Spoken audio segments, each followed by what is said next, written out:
is a presentation of Main Street Media, your source for news, sports, and information on Main Street in Middle Tennessee.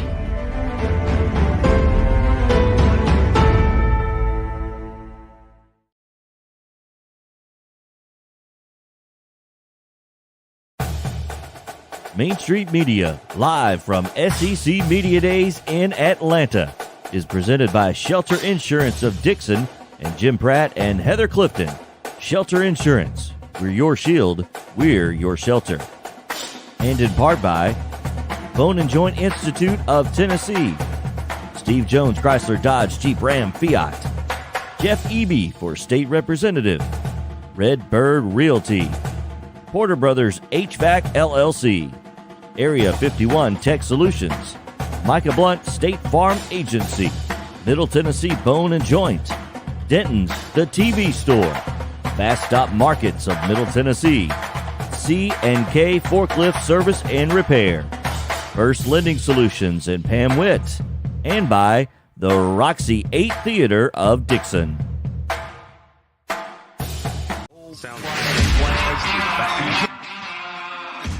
30 years of the best sports talk in Middle Tennessee, featuring Tennessee Radio Hall of Famer George Plaster, Tennessee Sports Hall of Fame coach Watson Brown, and Young Guns Billy Derrick and Michael Cindric. And now, here's your host, George Plaster. Oh, it is good to be in Atlanta, Georgia. Welcome in. This is the College Football Hall of Fame. You can kind of see it in the background, and it's where SEC football media days are underway, and we're thrilled to be here, and we will be here through Thursday when all 14 of the teams will have ended up speaking. Texas and Oklahoma will join us sometime around 2025, or at least that's what they're saying. Let's call roll very quickly and say hello to Coach Watson Brown, who joins us from the Plateau. Watson, how are you? George, I'm excited, man. As a coach, and I hadn't done it in 6 years, but as a coach, this is the start. I can remember like yesterday getting on those planes at Vanderbilt and heading to the SEC Media Days in Birmingham at the time, and when you got off that plane and hit the ground in Nashville, you knew it was game on and time to go. You've been working before that, of course, but this is really the punch the button. This is the start of it. Still feel it today, tell you the truth. Excited for football season to be here. So, Watson, as you can imagine, a lot of folks that I have not seen in a while, it was great to see Claude Felton, the longtime sports information director at the University of Georgia. We decided that none of these coaches are having as much fun as they used to. Then I got a chance to see the retired Duke football coach, David Cutcliffe. He sends his best wishes to you. He says he doesn't understand why Mac's still coaching. And then I asked him about the fact that he's skinnier than anybody in here. Man, he has lost a bunch of weight. He told me that his cardiologist told him, if it tastes good, spit it out. If How good is that? If I went with that, George, I'd die. He better quit pretty quick because he is all skin and bones. It's good to me that I'd have to spit out, man. I don't know if I could. He's got more discipline than I got. I know he's got more than you. I couldn't go on that time. No, but he looks great. He's going to come on with us on Wednesday, and we're going to relive a moment. The day after he took the Duke job, Watson, he came on my show and he said, "You think I'm nuts, don't you?" And I said, "Yes, I do." He got the last laugh. He did a heck of a job at Duke. No, he did a very good job. And I think Duke is a better job than Vanderbilt because of the conference it's in. Now, the conference is getting tougher. There's no doubt about that. The ACC is getting tougher. But just who you play is such a big part, George, of the job you have. And he did a heck of a job at Duke. Okay, let's take a vote. You think we let Billy in today? Yes. Let's do it. There we go. Didn't sound like a rousing vote of confidence. Let's say hello to Billy Derrick, who is also with us in Hotlanta, GA. Billy, how are you? George, I'm doing great. It's a blessing to be here in Atlanta. I know it's not your first rodeo here, but No, it is not. This is definitely my first rodeo. So it's been a blast so far, but we've got a big week planned.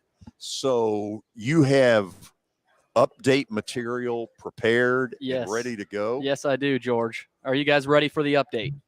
Oh, Let's I'm sure go. it'll be award-winning. Let's do it. We start with Brian Kelly, George. In his opening press conference here at SEC Media Days, first-year LSU head coach Brian Kelly pushed back against the idea that the school is underfunded and that LSU is as competitive as anybody else. He said, I don't feel like we're being outbid by anybody. I don't think that's the place of NIL anyway.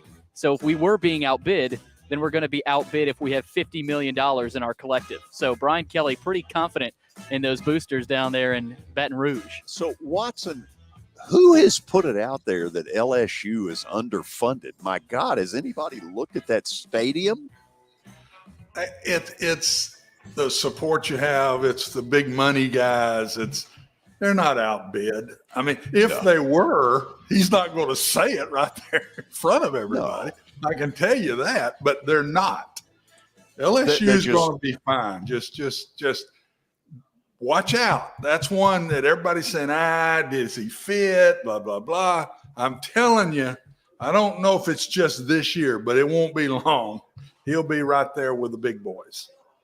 Matt Moscona, by the way, will join us to talk LSU football around 4:40. Okay, Billy, what else you got? George, next piece of news here. We stay here at SEC Media Days with Greg Sankey. He had some interesting comments when he took the stage today. He said there is no sense of urgency for the league to expand beyond 16 teams. They announced their intent to eventually join the Big Ten. SEC Commissioner Greg Sankey, that's USC and UCLA. But he said they're not in any rush to make it 16 after Texas and Oklahoma eventually join in 2024. Boy, there's some this just in, huh? God, Watson. I mean, you and I could do that. George, again, it's SEC Media Days. Again, it just guys, means more. What's he going to say? No, we're going after 4 more. I'll tell you who they are right now. I mean, come on. Clemson. We could have written that before he walked to the podium. Oh, absolutely. I mean, geez. I mean, could there be a better job right now than that? I mean, they're sitting in the catbird seat. Who's going to turn them down? Nobody. One, possibly Notre Dame. That's it. That's the only one. Let me ask you this. Do you think they have unofficially talked Notre Dame and the SEC? Absolutely. Long before now. 3 years ago, probably before Oklahoma and Texas. I mean, yes. I'm not talking officially, but through whoever, yes, sirree, they've talked. Okay. Your gut feeling, Big Ten ahead of the SEC on Notre Dame? Yes, geographics, traditions, who they've played. I think the SEC would be 3, and the ACC, to me, is fighting for their lives, and their fight is Notre Dame. If they lose Notre Dame, look out. And they could get plucked before they get a shot at Notre Dame, guys. But I think that's the 3. Notre Dame will keep the ACC around because their sports are in the ACC, and they have played 1 season in the ACC. So they kind of owe the ACC letting them in to where they could play for the championship, play for the playoffs. And they got in that year, best I remember, right? They did, yeah. So yeah, I think the ACC is still around in this deal. I don't see them going to the ACC. I'll be shocked if it's not the Big Ten. When the time comes, don't think it's going to happen for, 2 more seasons? What is their contract with NBC? Just look at that, and that's going to tell you when Notre Dame makes a decision. Yeah, I think you're dead on right about that. Okay, item number 3 is what? George, we got some baseball. Clayton Kershaw It's about time. and McClanahan. What's his first name, George? I always forget that. Shane McClanahan. Shane McClanahan will start in the All-Star game tomorrow night. They will face, Kershaw will face Shohei Ohtani and Aaron Judge to start the game. So welcome back to the All-Star starter role, Clayton Kershaw. So, George, that'll be fun. Tomorrow night, All-Star game. Tonight, the Derby. Who you got? Who you got in the All-Star game? Or is the Derby more important? Sadly, the Derby has become more important. Watson, McClanahan has quietly become the best pitcher in the American League, and there aren't 5 people in the world who know who he is, but he's really good. Kershaw got this as sort of I won't call it by any means a PR stunt, because he's had an all-star year. There were others who probably were better pitchers, but this just made sense for baseball that Clayton Kershaw is beloved as a Dodger. This is a good move. Oh, absolutely. I would have been disappointed if he didn't start. Yeah. There's a lot of them that had good years, yes, but he's right there with them. And with it being in their stadium, that's a no-brainer to me. And McClanahan, is this not typical of Tampa Bay, of this baseball team? I mean, it's people come out of the woodwork that are really, really good players, and you say, where'd he come from? What got him to where he is today? I mean, this program, this team has done this the last 2 or 3 years, George. Absolutely. It's why Tampa Bay competes, because they have no payroll. Their payroll is probably 20-25% of the Dodger payroll, and yet they have hung tough. I don't know how much longer they can. No. And by the way, if you're in Nashville, you're watching that battle very close, because ultimately what Tampa does or doesn't do may well determine whether there is ever Major League Baseball in our city. That'll be interesting. That'll be real interesting to see how that files out, George. Our last piece of news is about a former NFL veteran, Orson Charles. If you remember that name from the Cleveland Browns, of course, in the NFL. Last played in 2019. He also played for the Bengals, George. He was arrested after pulling a gun on off-duty officers. According to a report, he's been charged with aggravated assault after a Friday night incident in the Ybor City neighborhood of Tampa, Florida, as we just mentioned, according to WTSP. So Orson Charles in the news for not a good reason. Yeah, nice weekend. Watson, I don't think much more needs to be said there, does it? No. I'm one of these guys. We're not getting into politics at all, but you got a gun, put them in jail. If you pull a gun on somebody, put him. I got no patience for that. Period. Yeah. Period. Ditto. Watson, let me run through a little of what we're going to do today. We're going to talk some Ole Miss football when we come out of the break. Then at 4:40, Matt Moscona, who covers the LSU Bengal Tigers, good interview with him. At 5 o'clock, Brent Zwerneman from the Houston Chronicle. A year ago, he broke the story that Texas and OU were joining the SEC. If you don't listen to one interview that I ever do, listen to this one, because it is incredible. And then at 5:20, Bill Hancock, the executive director of the College Football Playoff, will join us here at our broadcast table, and we will ask him the question, when is the College Football Playoff expanding? So we got a lot going on. Thanks to all of the sponsors who have made this happen for us in Atlanta. This is the George Plaster Show on Main Street Media Television.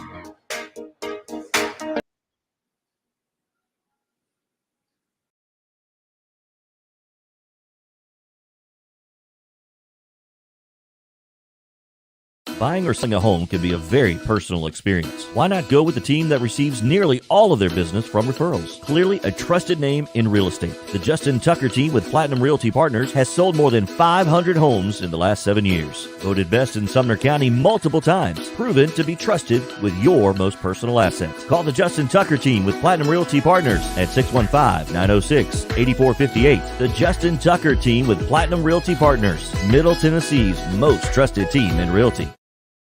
I highly recommend Sumner Funeral and Cremation because of their caring nature and attentiveness to detail. Pre-planning your funeral now will bring you peace of mind and less stress to your loved ones. When the chaos of losing you happens, your family can honor and celebrate your life, knowing things are happening just as you wanted them to. Pre-planning determines the details of your funeral, cemetery services, and can be less expensive. We are honored to serve you and are always here for you in your time of need. Sumner Funeral and Cremation. Traditional, affordable, dignified. SumnerFuneral.com. Jody Jones Dentistry can handle all your dental needs, from the basics to cosmetic procedures. All of this in the nicest dental facility I have ever seen. Jody has done it right. They're located conveniently at 55 Music Square East, and for an appointment, it's simple. Dial 615-259-5100 and tell them Plaz sent you.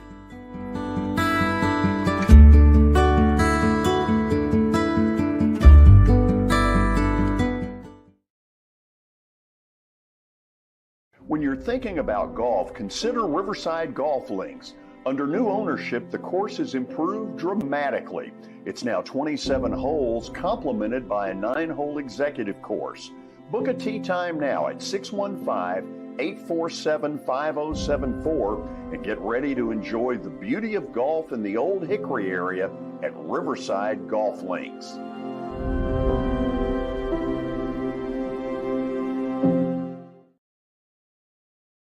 This is attorney Bart Durham, and this is me. I'm Aaliyah. Keeping in good physical condition is really important to me. But when I had a wreck with a tractor-trailer truck that hurt my legs so bad I couldn't work for almost a year, I knew I needed a lawyer that understood tractor-trailer cases. So I called Bart. Bart gets millions of dollars for his clients every year. At Bart Durham Injury Law, we've handled hundreds of tractor-trailer cases. My dad and I want to help. Give us a call at 615-242-9000.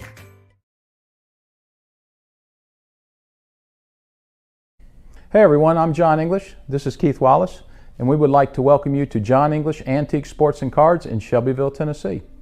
We specialize in graded and ungraded sports and non-sports cards, vintage wax boxes, and unopened cases. We have a large selection of PSA graded cards. We also specialize in old sports collectibles, baseball, football, basketball, golf, and tennis. You can find it all at John English Antique Sports and Cards. We are happy to be associated with Nashville's greatest sports antique, George Plaster.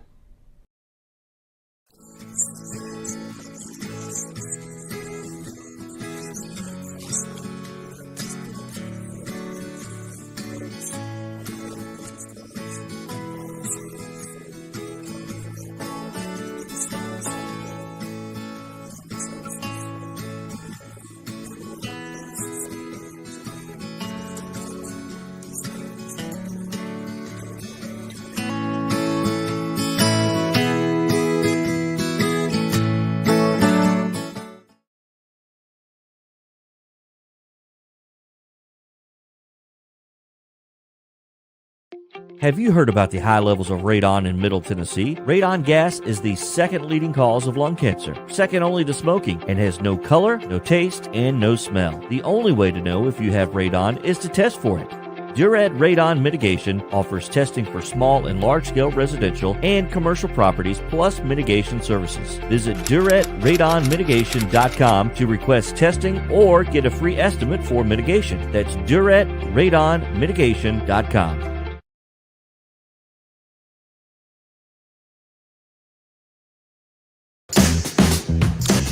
You ever heard this before in television? We reserve the right to change as we go along. We're going to talk LSU football first, then Ole Miss around 4:40. Billy, you have some things you need to say? Yes, I do, George. Again, forgot to get this at the update, but the 4 o'clock hour is presented by the Justin Tucker team with Platinum Realty Partners. So we've got that first sponsor for the 4 o'clock hour, George. And then we also move on. We're talking LSU, so that means Sumner Bank and Trust is the LSU sponsor. So that's what we got, George. And again, kind of scrambling right now. We will get to more information on all of those sponsors. But that's who we got, Sumner Bank and Trust, sponsoring LSU as we're about to talk to Tigers. Okay, speaking of the Bengal Tigers, they were 6-7 a year ago. Ed Orgeron got booted. You knew it was coming, even though he had won a national title a couple of years before that with Joe Burrow. Tons of empty seats at Tiger Stadium. There was a level of dissatisfaction that was very obvious. Brian Kelly goes from Notre Dame to LSU, where he says he has more resources than he did and more chance to win it all. Earlier, we caught up with Matt Moscona to talk about LSU football 2022. Here it is. Matt, let's talk a little bit about what has gone on at LSU. Brian Kelly was a name that for some people came out of nowhere. He doesn't quite fit, to me, the LSU style. Feels a little bit like a round peg in a square hole. So what has it been like? Well, I think the transition's gone exceptionally well, actually. And I like to remind people that the three most successful coaches in LSU athletics history. In baseball is a guy named Skip Ertman, won 5 national titles in 10 years. He's a Jewish man who was born in Detroit and came to Baton Rouge from Miami, which is, of course, Louisiana's heavily Roman Catholic in South Louisiana, Spanish, French. And Skip then became the AD and is still revered here. Dale Brown, who's from Minot, North Dakota, came down and became the winningest basketball coach in the SEC behind only Adolph Rupp. And Nick Saban, who spent his entire coaching career in the Midwest before he came to Baton Rouge and won a national championship. The bottom line is, it doesn't matter where you're from or what you sound like. If it's purple and gold here and it wins, people will love it. So it doesn't matter where Brian Kelly's from, how he says family or what he eats for dinner. If he comes here and he wins, people will support it and he will be revered. But that's the tricky part, is can he take the success that he's had at other places and build upon that here? Because the expectation isn't win games, George. The expectation is to win championships at LSU, and rightfully so. But that's why he's here. He didn't feel like he could get over that hump while he was at Notre Dame, and he is going to be able to get over that hump here at LSU. That's his hope. Well, past history, Matt, seems to indicate that for sure 21 of the starters get to championship kind of level, and then it comes down to the quarterback position. And when you have a Joe Burrow, all that other talent seems to make it happen. Has he got that quarterback? Probably not this year. And that's going to be the key, is finding it. Now, Joe Burrow is an outlier. I don't know that LSU will ever have it. Listen, George, in these parts, when you grow up in Louisiana, all you hear is Billy Cannon. Billy Cannon, Billy Cannon. Halloween run, Billy Cannon, Heisman winner. Forever and ever and ever, Billy Cannon was that. Any conversation about the greatest ever at LSU started with Billy Cannon. That was not even debatable. Billy Cannon has been surpassed by Joe Burrow. He did something I never thought I'd see in my lifetime. So I don't think we'll ever see another Joe Burrow. But can LSU get championship caliber quarterback play? They won a national championship in 2003 with Matt Mock. They won a national championship in 2007 with Matt Flynn. And they played for one in 2011 with the combination of Jordan Jefferson and Jarrett Lee. So LSU's been able to win at a high level here without Joe Burrow. We could certainly have the conversation if the game of college football has evolved such that you have to have a Joe Burrow to win a national championship. I don't know that I necessarily believe that. But this year, no. You got Miles Brennan, who's a sixth-year player, who's only started 3 career games. You got Jaden Daniels transferring in from Arizona State, who started 30 games in his career, but has been both hot and cold. And you got some really young, talented guys who I think Garrett Nussmeier, Walker Howard could be that next generation of elite quarterback at LSU, but I don't know that we see that this year. When Orgeron left at the end of last season, whatever level it was at, it kind of sounds like Brian Kelly's been able to say, okay, wherever the holes were, we're just going transfer portal. And it sounds like he's patched a bunch of it. And that was out of necessity, George. People outside of here may not remember this, but LSU played why would you pay attention to the Texas Bowl with 6-6 LSU against Kansas State? But LSU played that bowl game with 39 scholarship players, and they had a receiver. They had a receiver playing quarterback. Quite honestly, the LSU should not have played in that game. So Brian Kelly came into a roster that had about 50 scholarship players on it. He had to address the transfer portal. Even with a signing class of 25 incoming freshmen, you're not even approaching your number of 85. So he added 15 transfers just to be able to field a team this year. He needed to be able to field a team with guys who had played major college football. So both of LSU's starting cornerbacks this year are going to be transfers. You got potentially 2 starters on the offensive line that are going to be transfers. You got a starting safety that's a transfer. You might have a starting linebacker that's a transfer. I mean, Noah Cain, the running back from Penn State, transferred in. He's going to carry a lot of the load. I mean, when LSU fans go to the stadium this year, they're going to, or watch on TV, they're going to have a roster in their hands because it's going to take a while to get to know who's who on this team. And you know, like in camp, where they'll put the tape on the helmet with the player's name. I mean, that's not just for freshmen this year. That's for everybody because they're going to have to get to know everybody, top to bottom, coaching staff included. Matt, I've always said if I could pick one place in the SEC that I have broadcast a game, it's LSU. Tiger Stadium at night is the cat daddy of all of them. It was shocking to me to watch some games a year ago and see the erosion. Is it like that? Kelly comes and that problem is gone? So I think there's 2 parts to the answer. Number one is Tiger Stadium is similar to every other place in that the at-home viewing experience happening at the time of major college stadium expansion is just going to lead to smaller crowds. For LSU to get 103,000 people in Tiger Stadium, it's going to take a night game against Alabama, a top 5 matchup, something like that.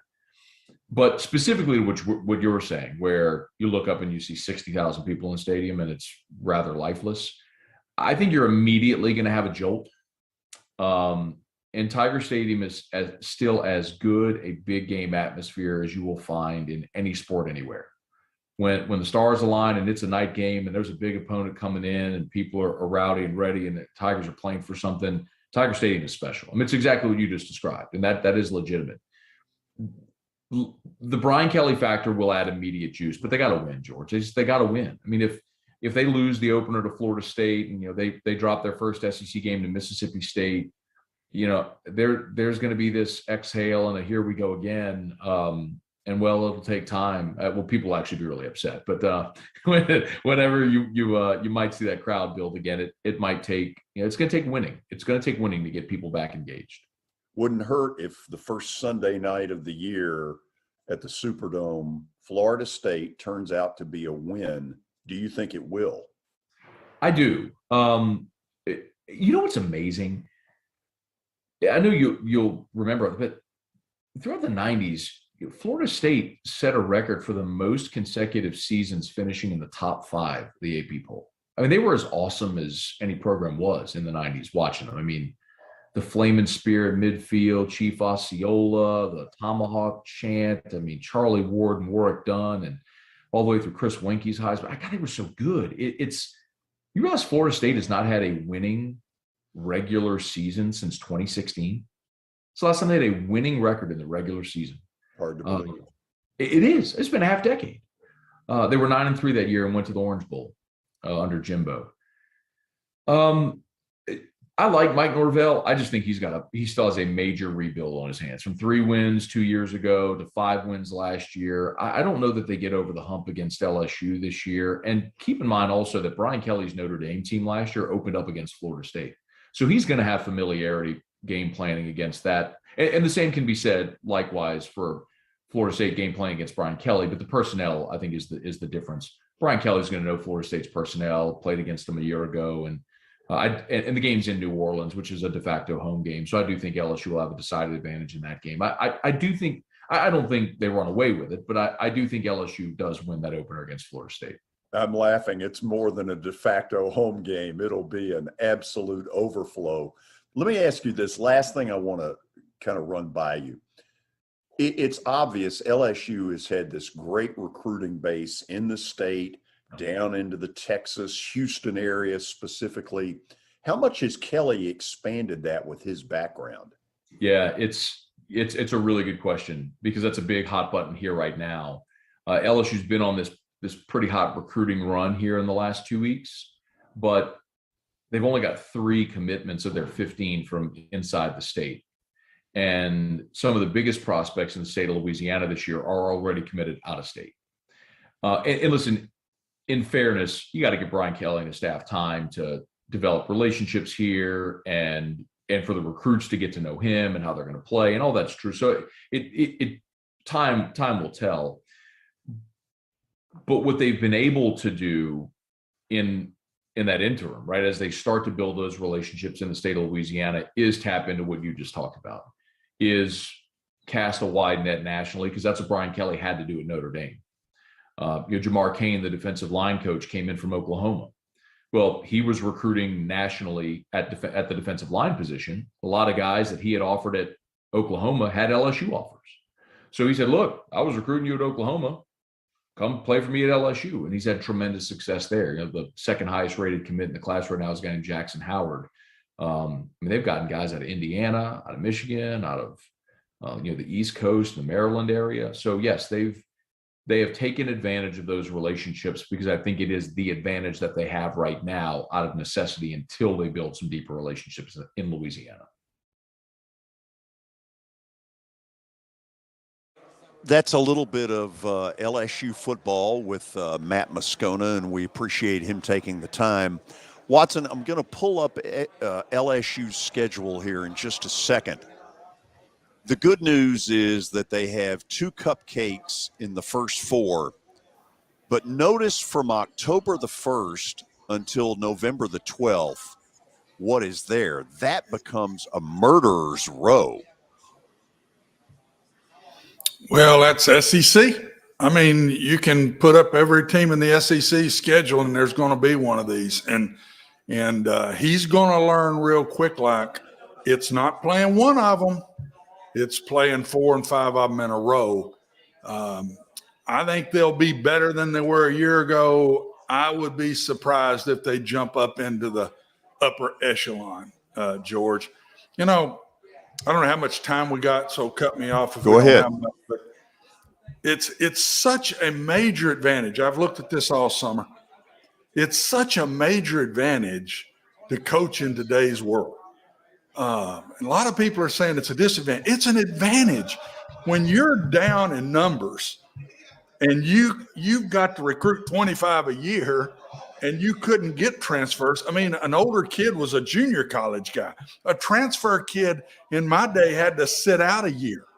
I would love to have had Eric Jones walk in the door and play immediately when he transferred from Northwestern. This is such an advantage. Ole Miss, 14 transfers. LSU, 15 transfers. This didn't happen in the old days. You can fix a team immediately. Whereas if I didn't have a quarterback, it had to be a high school kid. It had to be a junior college kid, and that guy wasn't going to be good enough, not in the places I was coaching. And it was going to have to be a transfer that had to sit out a year. There are so many advantages, in my opinion, to coach today to fix something quicker, George, than you could in the old days. So LSU could be back even this year in an 8-winish, 9-winish deal to me, but be really back by next year. Watson, would you take 8 wins and never play if you're LSU? Probably, just because of that schedule you looked at, and I would have added one to that. Mississippi State at home will scare them to death. Last time Mike took his team there, he killed them. I mean, it was embarrassing.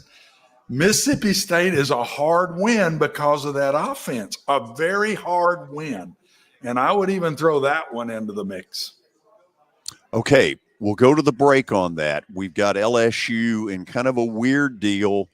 Ought to be a good start to the season, but from October the 1st until the middle of November, man, does it get tough.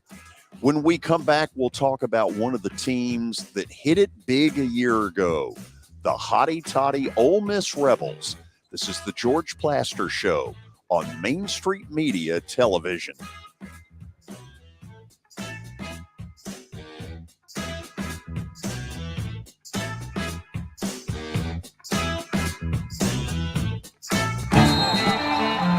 How do you measure success? In points? In wins? Or trophies? At Shelter Insurance, we measure success in the quality of our products and services, in our community support, in being there when you need us most. We're your shield. We're your shelter. For auto, home, life, or business insurance, see agents Jim Pratt or Heather Clifton in Dixon. At Porter Brothers LLC, we look forward to discussing your plans, resolving concerns, and making improvements to the comfort, health, and efficiency of your home. With the right system operating at its best, you save money, better enjoy the living environment, and increase the value of your investment. We handle all makes and models for seasonal HVAC maintenance and repairs and offer free estimates on replacements. Call us today at 615-446-8067, 615-446-8067. Serving Williamson and surrounding counties, Bone and Joint Institute of Tennessee offers comprehensive orthopedic care with 16 subspecialized physicians. Our practice provides high-tech care with a hometown touch. We offer physician clinics, physical and occupational therapy, advanced imaging, and surgical services, including interventional procedures. Call us at 615-791-2630. We're Bone and Joint Institute of Tennessee. High-tech care with a hometown touch. As a two-term county commissioner, we built the County Justice Center and the Burns Middle School, all while maintaining a budget surplus. We were able to secure additional funding for all of the volunteer fire departments to get the vital equipment that they need to do their job. I fought on the front lines in Iraq. With your vote, I'll fight on the front lines in our community to give you a voice. Let's do this together. Paid for by Jeff Eby for State Representative, District 69.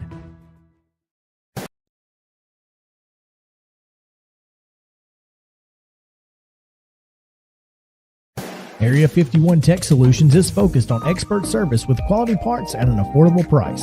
Their passion is custom-built gaming desktop computers, virtual reality setups, and gadgets, but they also specialize in servicing and repairing all major brands of electronics, including computers, tablets, cell phones, HD TVs, and game consoles. Based in Dixon, they service Middle Tennessee from Clarksville to Murfreesboro and Portland to Columbia. Call them today at 615-379-8113 or visit area51techs.com. When you think about buying a new or pre-owned car, you might immediately feel anxious about pushy sales staff and being forced into a decision that might not be the right one for you. Our team at Steve Jones Automotive in Dixon is nothing like that. We want to help you find the perfect car, not just the first car you test drive. When you visit our dealership, you'll also see the pricing up front without having to haggle or ask for a special discount. We want to earn your business for life. Come experience the progressive car buying experience with no pressure at Steve Jones Automotive in Dixon, Tennessee, just a short drive from Nashville and the surrounding area. Founded in 2005, Pamela Witt, First Lending Solutions, has a reputation of consistently offering the lowest possible rates and, above all, providing outstanding customer service. Pamela Witt, First Lending Solutions, takes pride in treating our clients with honesty and integrity. We provide excellent service and experience you can trust for all your mortgage needs, proudly serving all of Tennessee. Apply today. Call Pamela Witt, First Lending Solutions, 858-518-1506, or online at www.firstlendingonline.com. NMLS number 314276, ID 135932.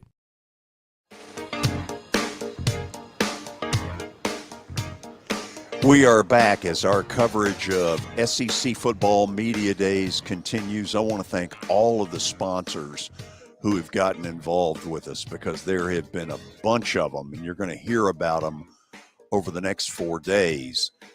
We're going to talk about one of the teams that took a leap that I'm not sure anybody saw coming to the level of the leap, and that is Lane Kiffin's Ole Miss Rebels. They were 10-3 a year ago, and the truth of it is, if Matt Corral had not gotten hurt in the Sugar Bowl game against Baylor, they'd have probably won that as well and really propelled into some big-time national talk. Watson, let's talk about Ole Miss for a second. What do you think it is he did so well so quickly? Because I don't think anybody saw it rising like this. I think the big thing to me was turning Matt Corral into a great player. That he walked into some pretty good players. The place was not dead in the water when Lane took it over. I think Lane is one of the sharper guys in the SEC. And I think he's matured a lot also, and he's not getting off track as much, not talking about as many things. He's still Lane, but at the same time, George, I think it's Matt Corral. When he took him, and he was just one of the guys when he got there, and he made him a great player, and basically Matt carried him, I thought, last year. Oh, he absolutely did. Give me what you think Lane Kiffin's role was in that kid's development. And I asked that because I think you and I both agreed 3 years ago he looked like a stiff.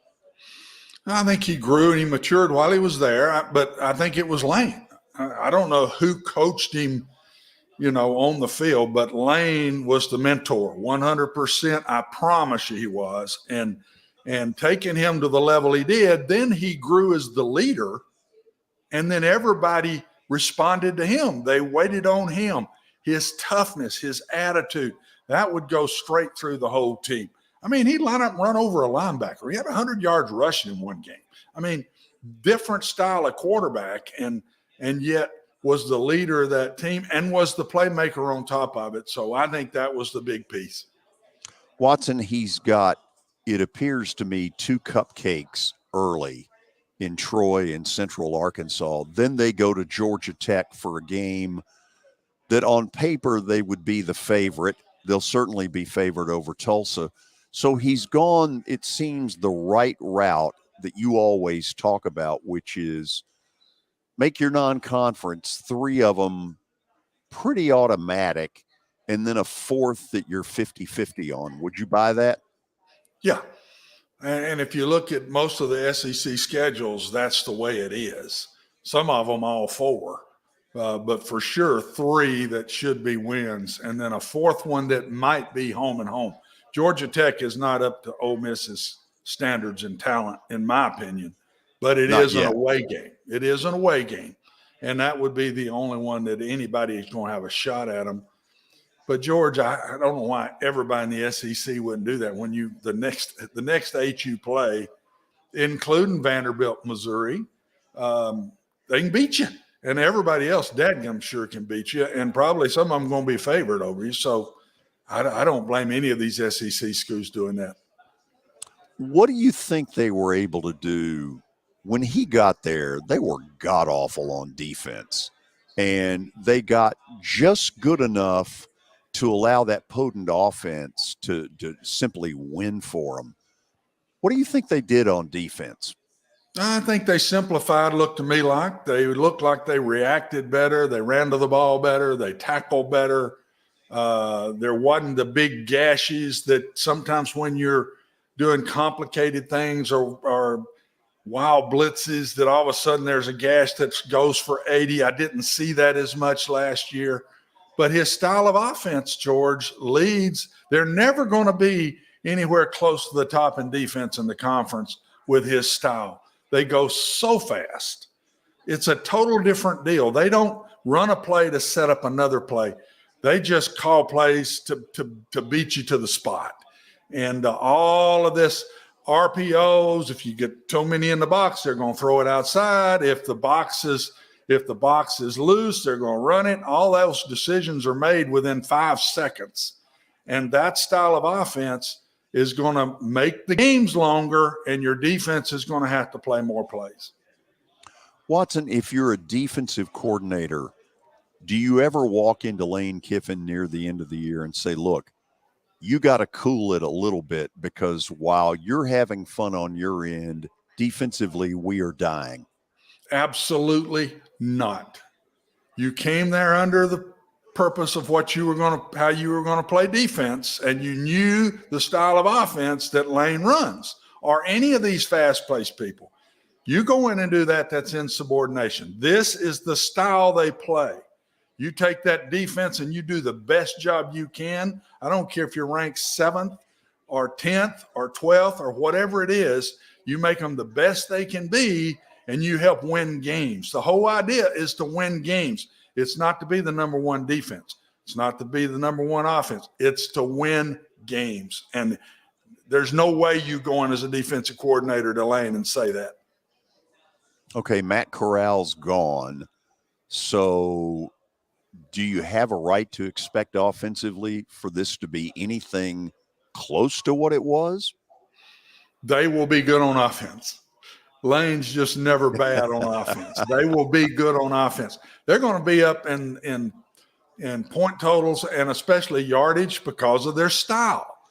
He don't slow it down for nothing now. I mean, he's the fastest guy that I know in what he's doing, and they will be good. As good as last year, I doubt that, unless some quarterback matches Matt Corral. Don't think that will happen, but they will be good on offense. They're always going to be hard to stop, man. Billy, who heads up our Ole Miss coverage? Our Ole Miss coverage is Grecian Family Restaurant.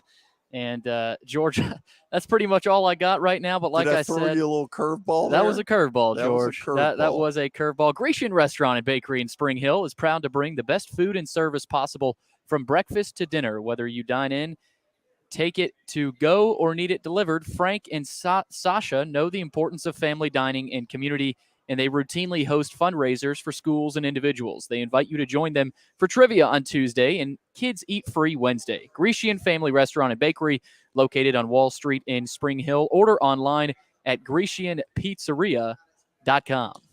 God knows I should have been the one doing the you would have been a little bit more comfortable doing that, George. I would have been, absolutely. So, Watson, I don't think it's any surprise that today Lane Kiffin sounded off. He was asked a question by a reporter from the Wall Street Journal about recruiting, and, they come to the Ole Miss campus and they, get put in a Rolls Royce and, all this kind of stuff. And he kind of sounded off about all of it and just said, he said it comes down to whether your boosters are willing to help you. And he just called this whole thing a mess. And he said, I feel like I'm going to be more honest about it than most of the coaches that get up here. I'll admit, I was a little surprised. Honestly, to me, George, he didn't say anything Mac didn't say to us.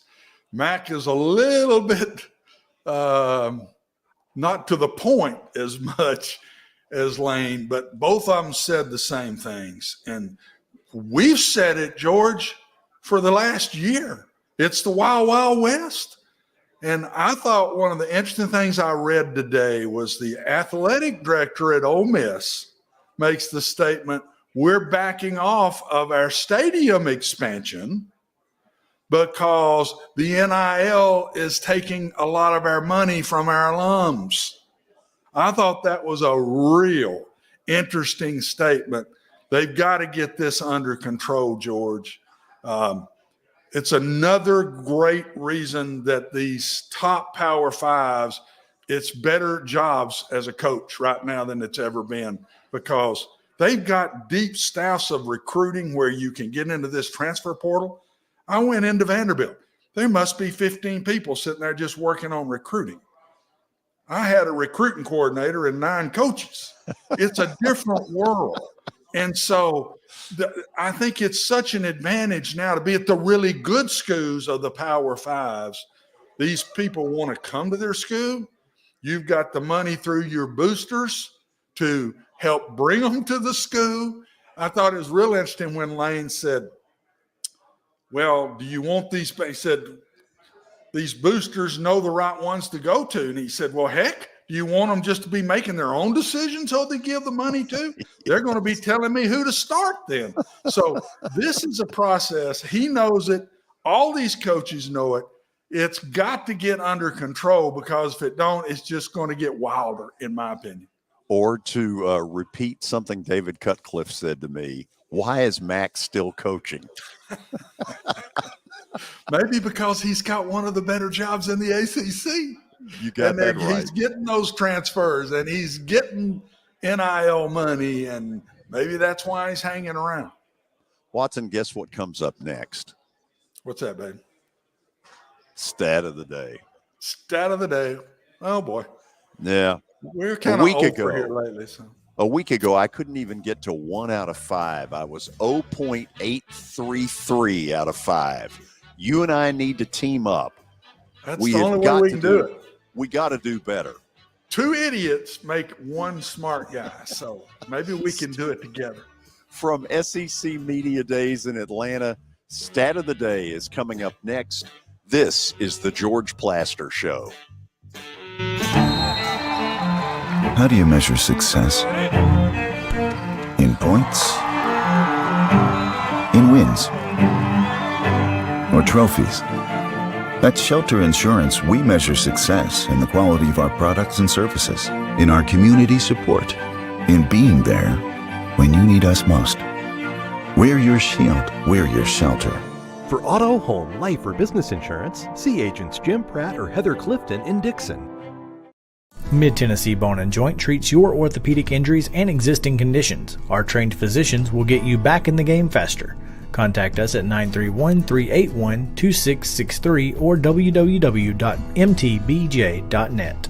Don't overpay for your next home entertainment system. Visit the folks that have been selling, installing, and repairing TVs, stereos, and more for the last 40 years. Denton's, the TV store in Dixon, has the largest selection of high-end TVs on display. Denton specializes in professionally designed unique TV, audio, and video systems for the whole house, man cave, or outdoor space. Stop by in the Dixon Plaza across from Kroger or call 615-446-2222. Denton's, the TV store. It's in the name. At Redbird Realty, we are committed to providing you with the highest quality service in not only finding your cherished home, but also a wise investment. With over 27 years experience in the real estate industry, we offer high quality service, and we treat our clients the way that we would like to be treated. When you're ready, we would appreciate the opportunity to learn more about your real estate needs and answer any questions you may have.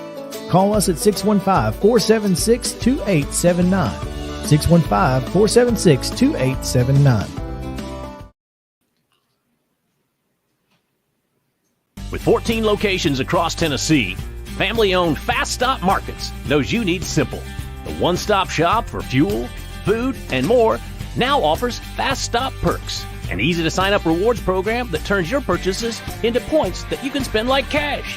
You can also win prizes, join clubs, and save big. Get your Fast Stop Perks card at checkout or download the Fast Stop Perks app to start earning your points today.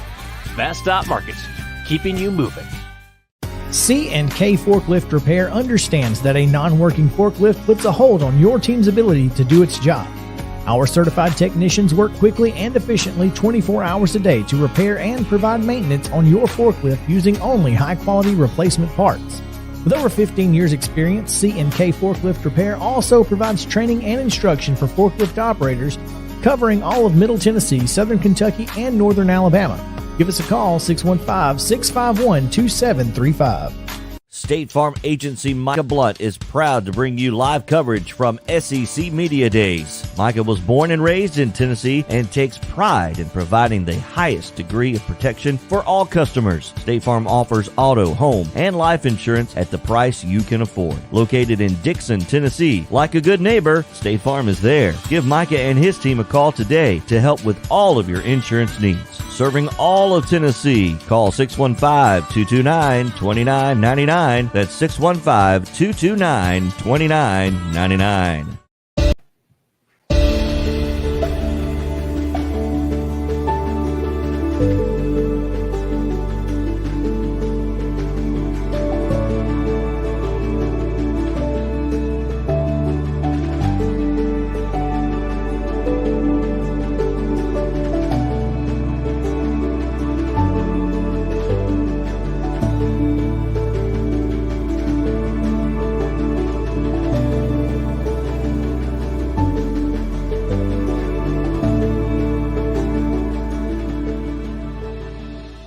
Mid-Tennessee Bone & Joint has been the official sports medicine provider for Maury County schools for more than 40 years. We specialize in orthopedic injuries, and our Ortho Quick walk-in service lets you bypass the ER. Visit us online at www.mtbj.net.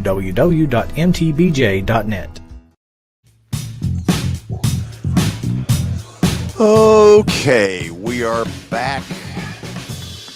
The best thing I can tell you is that once we bomb on this stat of the day, we've got an incredible interview that you're not going to want to miss with Brent Zwerneman from the Houston Chronicle. He broke the story a year ago that Texas and OU were headed to the SEC, and boy, has he got some info that is terrific.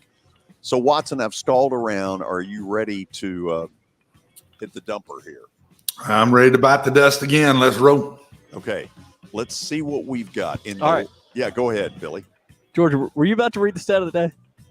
Okay, you're reading it now. I guess. Go ahead. All right. In the last 60 years, how many college football head coaches have won a national title at their alma mater? Well, okay, hold on a second. You need to be fair about this and tell us how many, and then we see how many of them we can get. Working on that now, George. I will have that answer to you. Yeah. Jeez. Meantime, you can do a little brainstorming. You can wave the white flag on this one. No, hold on a second. Watson's already given up. Hold on a second. No, absolutely not. We're not about to give in that easy. Let's start with this one, Watson. Wouldn't Gene Stallings be on that list? Gene Stallings didn't go to Alabama, did he? Did he go to A&M? I think he went to Texas A&M, baby. Oh, well. Okay, George, there are 4. Okay, there are 4. And Gene Stallings is not one of them. Okay, just hold on. Bear Bryant is one. We know that. Hold on. Watson's right. Okay. Bear Bryant is one. We're already up to 0.25. Mm-hmm. And he won 6, right? Yep. Okay. So we've got 4 to go. No, we've got 3 to go. 3 to go. I thought you said it's 9? No, there's 3 4 of them. There's 4 total. 4 total coaches. Yes. Of these 60. No, hold on. You're not getting the question. In the last 60 years, there are 4 college football head coaches who have won a national title at their alma mater. Okay. You got Bear Bryant. That's 1. We got Bear Bryant. It seems like we've hit a rut here. Watson, did Gene Chizik go to Auburn? I don't think so. Okay. Let's think about national titles here. Gosh, we're bombing at this. LSU, Southern. Was John Robinson a Southern Cal guy? This is going very well. What do you mean it's going very well? We got 1 out of 4. You just keep getting another percentage on. You might be at 1 total now. 0.25. Hold on, Watson. We got to do better than this. I'm embarrassed. That's a hard question, man. You're talking about 100 and something schools. These haven't been gimmies. No, I know it, but I'm not willing to give up just yet. We got to go to the break, George. To heck with the break. We don't have a break. George, you know what? You're right. You're right. Yeah. Let it go, boy. No, hold on a second. I want to get one more of these. Vince, those of you. No, he went. Good guess, but no. He went to Auburn. Go ahead and put them up there. What the heck? Here we go. In the last 60 years, these 4 head coaches have won a national title. Kirby Smart, Bear Bryant 6 times, Steve Spurrier in 96, and Philip Fulmer in 98. Watson, we should be embarrassed. George, it's 100 and something schools, man. We're sitting here staring at a wall. I know, That's but not we've got to do better. 0.25 out of 1. Okay, hour number 1 is done. Now we're going to get you to the interview that all of you are going to want to hear. This is Brent Zwerneman from the Houston Chronicle. A year ago at the SEC Media Days, he broke the story that Texas and OU were joining the league. Here is that interview. Go back a year ago to your breaking the story that Texas and Oklahoma were joining the SEC. And I think you told me this on the air, that when you approached Greg Sankey that he looked like he'd swallowed a hand grenade. He did. I caught it. It was one of those things, George, where if I had heard this news while I was sitting in the Bryan College Station Bureau, the Eastern Chronicle, which is actually a converted garage in Bryan, Texas, where I'm old school. I'm one of the last bureaus left, but based in College Station. Had I gotten that news there, I would have been calling the SEC offices. I'd have been trying to reach Greg Sankey any way possible. In this instance, I was able to walk downstairs, find him on Radio Row, and yeah, he caught himself a little bit, and kind of said something along the line, "Where'd you hear that?" And then he caught himself and said, "No comment, rumors are swirling," which that rumors are swirling response happened to match up with what Texas was saying too. When we got response from them, they actually used that term, rumors are swirling. So there to be some connections there. And then, and he and I visited with that later, and he knew I did what I had to do in that moment. But it was unique in the sense that it was at SEC Media Days in Hoover. So I was able to just walk downstairs as opposed to making phone calls. And that was all by coincidence, George. As I told you last year, that all stemmed from me doing a 10-year anniversary story on then A&M President Bowen Lofton saying the Big 12 is in a state of uncertainty. And I was looking for summer stories. And it so happened that based on that and having some of those old timers go back and forth is what led to that. And it so happened that the Texas OU story broke on July 21st, 2021, 10 years to the day after the other story that I broke about A&M saying the Big 12 was in a state of uncertainty. So it was 10 years to the day, and I also know that day because it's also my anniversary, which my wife has reminded me. Happy anniversary. Yeah, thank you. We actually celebrated before I head to Atlanta for SEC Media Days this year. Yeah. Let me, this is probably a dumb question, but I'm going to ask it anyway. This move has created complete chaos in college football. And we've seen 14 million moves in reaction to it since then. Do you think there was ever a point where Greg Sankey in a private moment said, I need to tell Texas and OU to stay where they are for the good of the game and not necessarily the good of the SEC? I don't think so, and here's why. Because he would have, his thought, their thinking was at this point, from having visited with so many people in the past year on this, is that Texas and Oklahoma were looking to get out of the Big 12 no matter what. So if it wasn't going to be the SEC, which makes sense geographically, it's still just crossing a river and not crossing the entire Midwest or a desert to get to a new league, then they would have turned their attention to possibly the Big Ten, the ACC along those lines. So there was never that thought, if you're trying to add those two programs, those two prominent programs, you would never have passed on that opportunity and then watched them go elsewhere. And then you're trying to add another couple to become a super conference at that point. So I don't think that ever crossed his mind. When Texas and Oklahoma came to him about that, I think it was full throttle go from the beginning with no looking back, with the idea that they could add these two programs, these two ones who had had success, particularly in football, historically, as opposed to them going to another conference and causing him a little more consternation on that front. Okay, another kind of dumb question. Did Texas and OU just sit down together, even though I think they hate each other, and say, let's contact the SEC? How do you think that all started?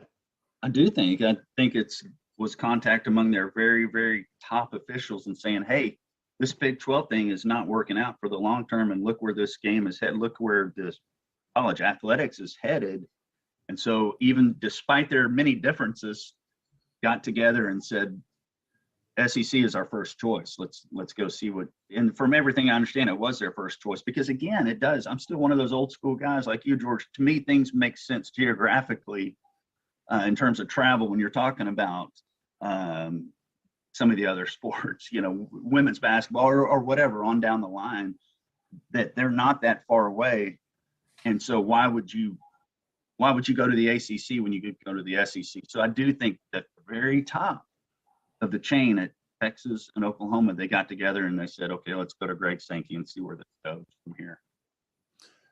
Brent, Gundy brought up a few days ago the whole, why are they even in our meetings? And that, maybe he was kidding. I'm not convinced he was. I think he was saying, you never know with him. Yeah. Yeah, I think he was saying, you all need to get the hell out of here. Right. What is causing the delay in Texas and OU coming to the SEC?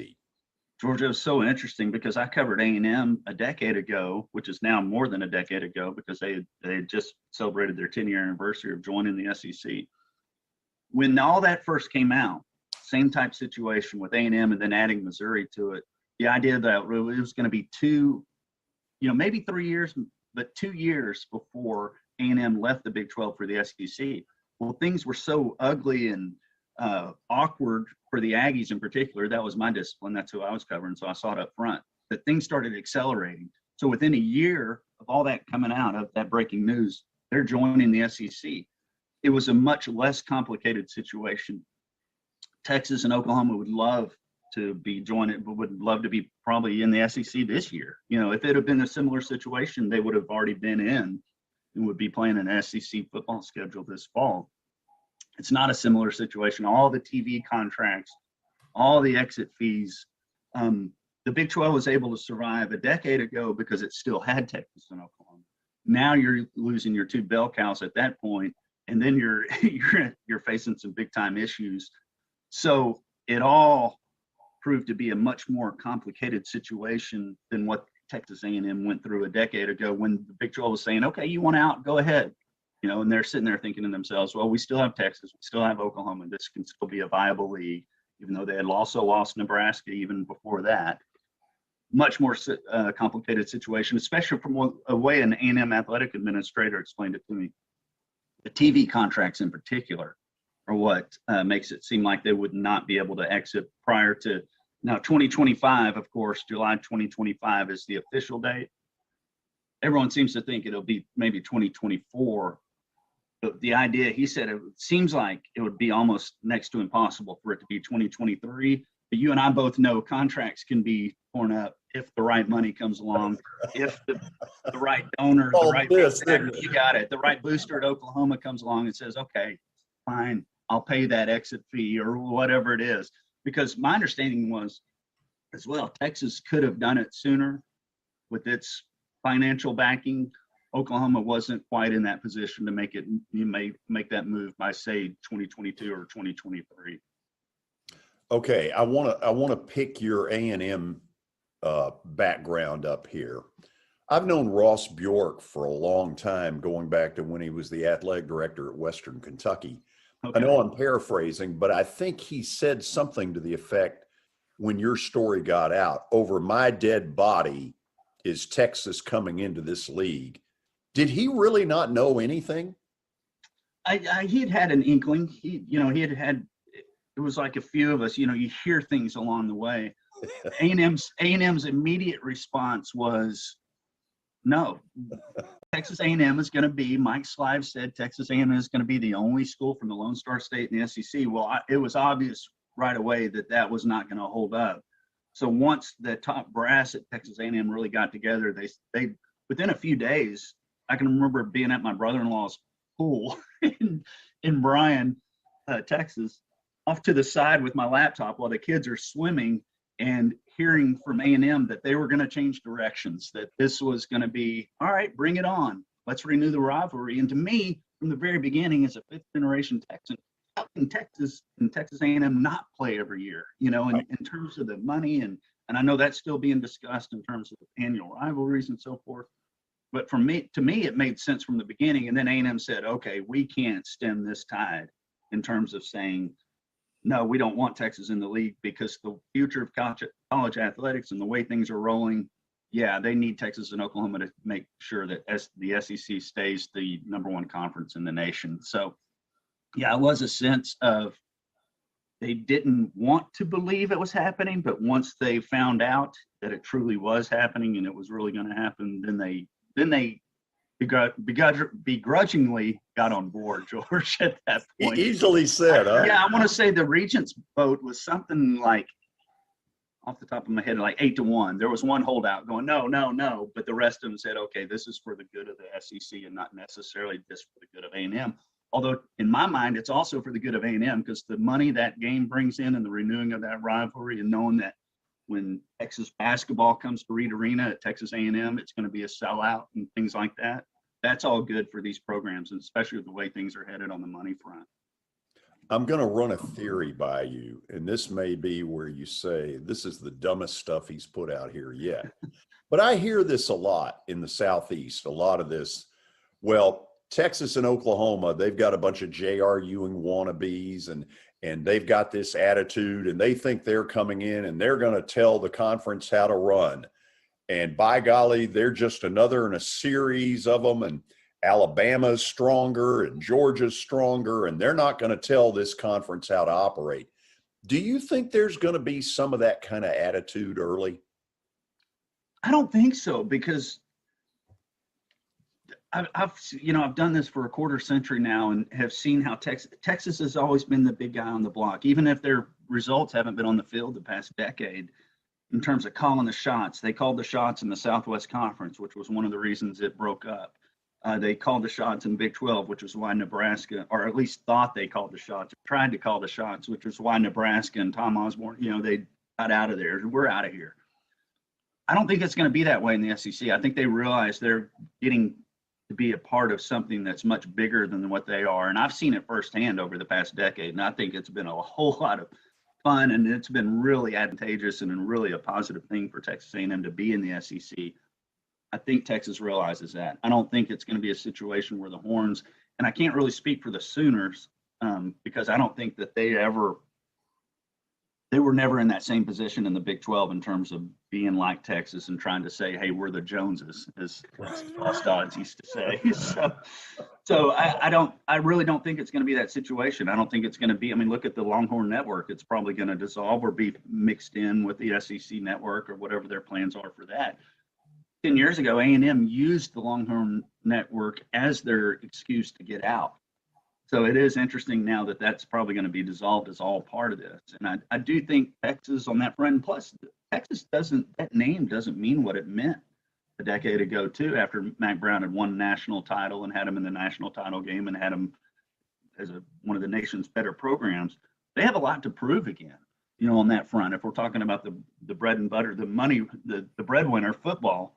So they'll come into the league, and I don't think it's going to be a situation where they try to throw their weight around. And I don't really see that moving forward either, because the SEC is much bigger and much more powerful than a program like Texas. How do you think the SEC is going to figure all this out, scheduling and dividing into divisions? And do you think Clemson and Florida State types are headed to the SEC? That's a tough one, because then you say, is this eventually going to be the way it's headed right now? Is it going to be the NFC versus the AFC in terms of college football with, 32 on each side or what have you? So in terms of scheduling, and this is wishful thinking on my part as a guy who always looked forward to the A&M Texas game as a kid, and then suddenly I'm getting to cover it, and man, what a thrill that is.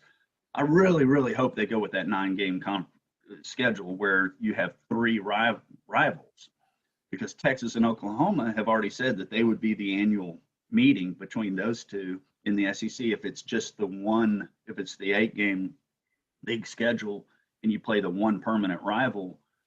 So where does that leave the Aggies? Suddenly they're playing the Longhorns every other year and so forth. I just don't see how that's going to work. I know some of the programs, your Vanderbilts and so forth, don't necessarily want that, but from like an A&M perspective, you want to play Texas every year, you want to play LSU every year, and maybe Arkansas, the old Southwest Conference get together that they have as well. So I do think, and again, maybe it's wishful thinking, that they end up going with that 3 permanent rival deal, because there are if you look across the SEC, it's not just Alabama versus Auburn, it's Alabama versus Tennessee, and, and on down the line.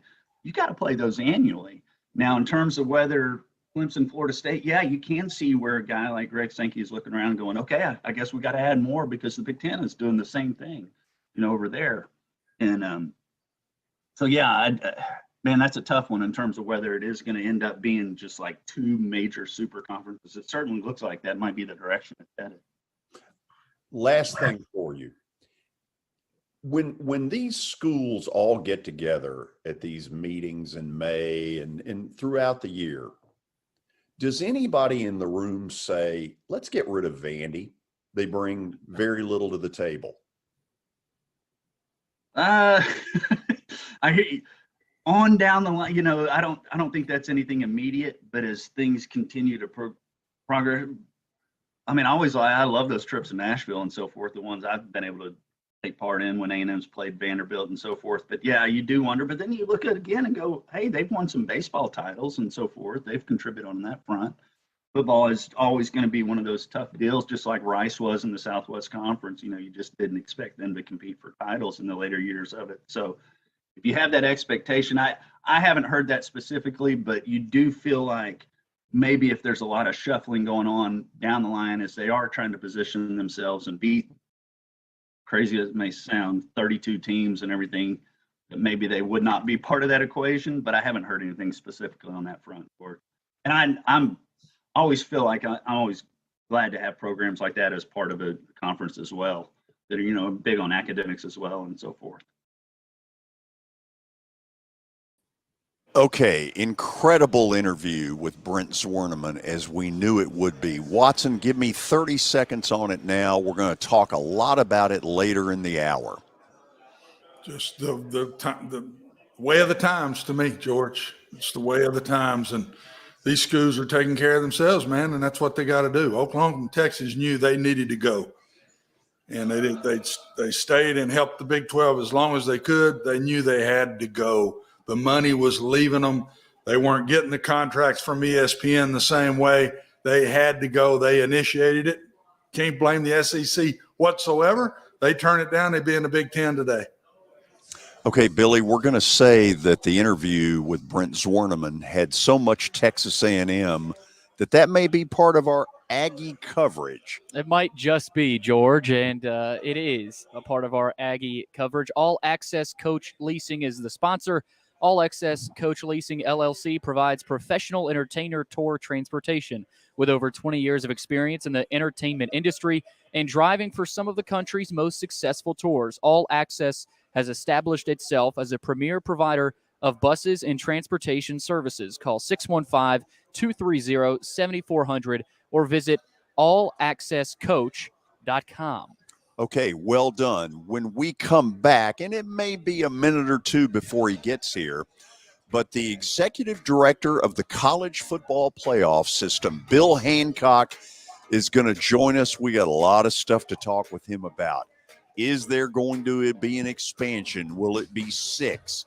Will it be 8? Will it be 12? We'll get to all of that and more as our coverage from SEC Football Media Days continues on Main Street Media Television. Buying or selling a home can be a very personal experience. Why not go with the team that receives nearly all of their business from referrals? Clearly a trusted name in real estate. The Justin Tucker team with Platinum Realty Partners has sold more than 500 homes in the last 7 years. Voted best in Sumner County multiple times. Proven to be trusted with your most personal assets. Call the Justin Tucker team with Platinum Realty Partners at 615-906-8458. The Justin Tucker team with Platinum Realty Partners, Middle Tennessee's most trusted team in realty.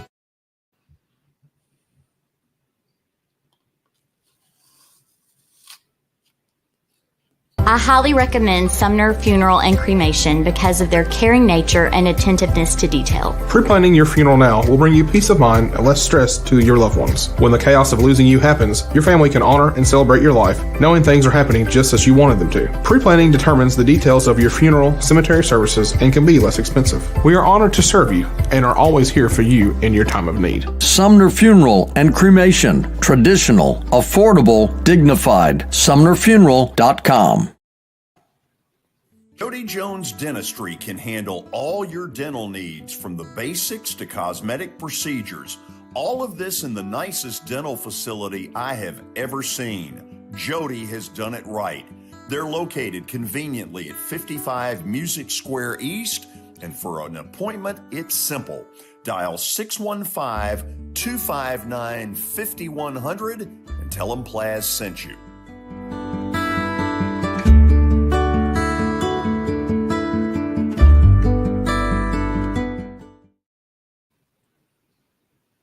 When you're thinking about golf, consider Riverside Golf Links. Under new ownership, the course has improved dramatically.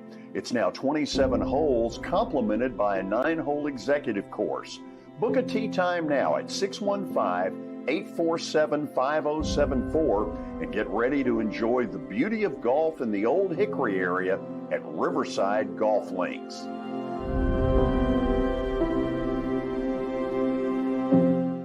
This is attorney Bart Durham, and this is me. I'm Aaliyah. Keeping in good physical condition is really important to me. But when I had a wreck with a tractor trailer truck that hurt my legs so bad I couldn't work for almost a year, I knew I needed a lawyer that understood tractor trailer cases. So I called Bart. Bart gets millions of dollars for his clients every year. At Bart Durham Injury Law, we've handled hundreds of tractor trailer cases. My dad and I want to help. Give us a call at 615-242-9000. Jody Jones Dentistry can handle all your dental needs, from the basics to cosmetic procedures. All of this in the nicest dental facility I have ever seen. Jody has done it right. They're located conveniently at 55 Music Square East, and for an appointment, it's simple. Dial 615-259-5100 and tell them Plaz sent you.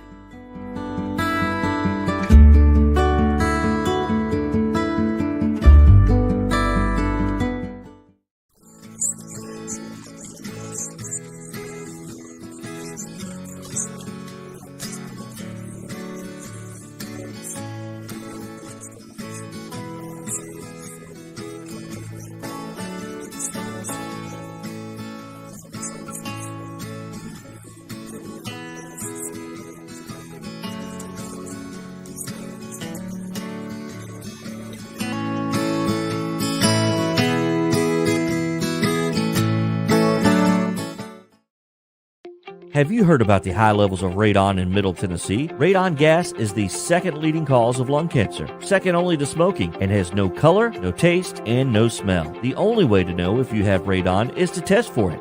Duret Radon Mitigation offers testing for small and large-scale residential and commercial properties, plus mitigation services. Visit DuretRadonMitigation.com to request testing or get a free estimate for mitigation. That's DuretRadonMitigation.com.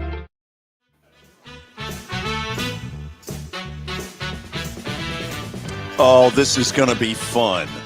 In just a moment, you'll meet the executive director of the college football playoff. Watson, as you know, that's Bill Hancock, and he has broken new ground. He is the only guest, and I believe he will be the only one this week, who brought food for me. That's big. He knows how to get close to your heart, bud.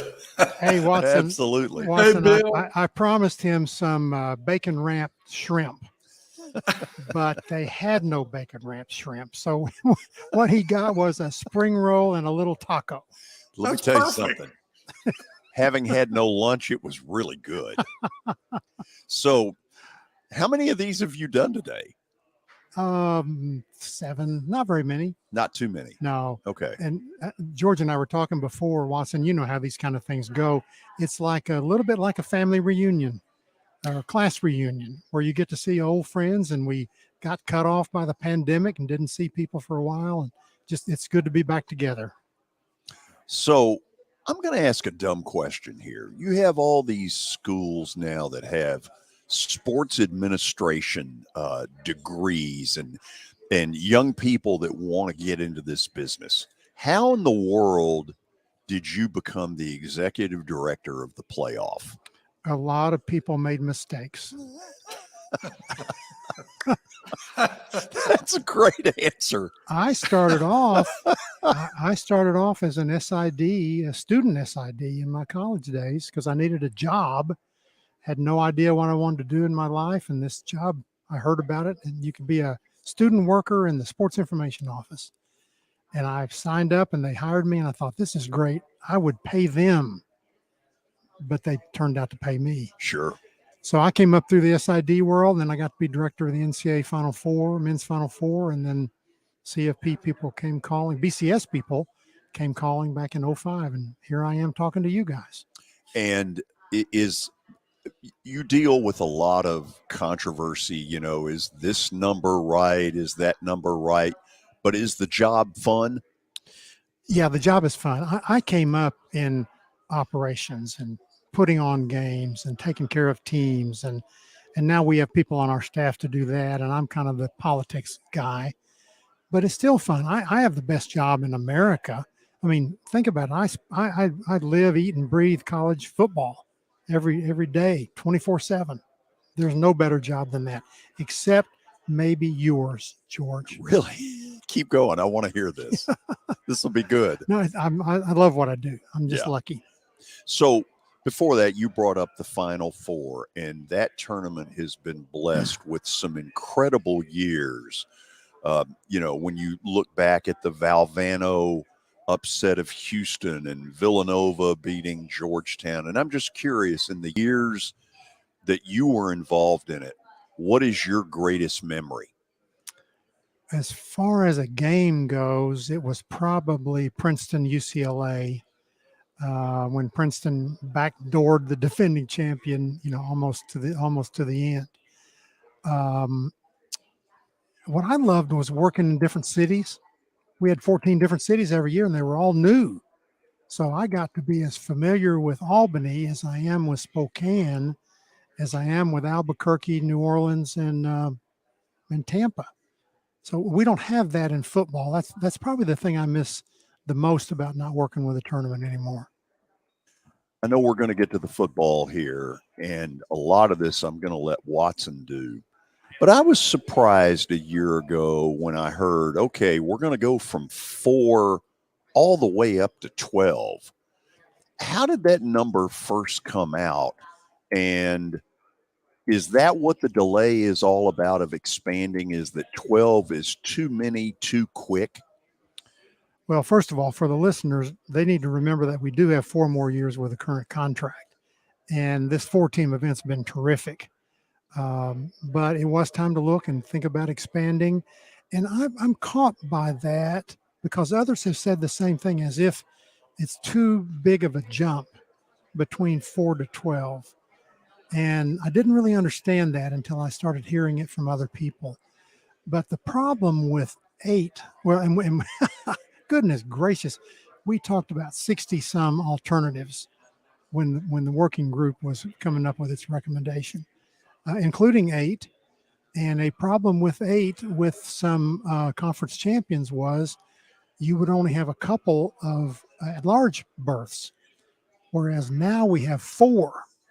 And it just didn't feel right to go backwards in the number of at-large spots.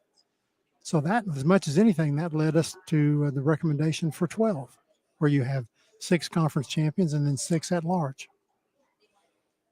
Do you think we get to 12 at some point?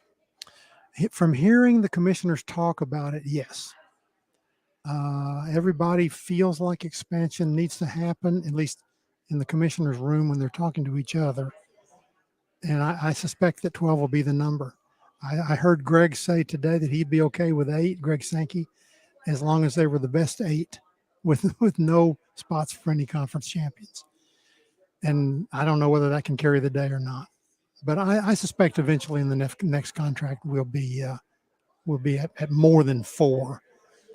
If we were to stay at 4, I think the public would not be accepting of that.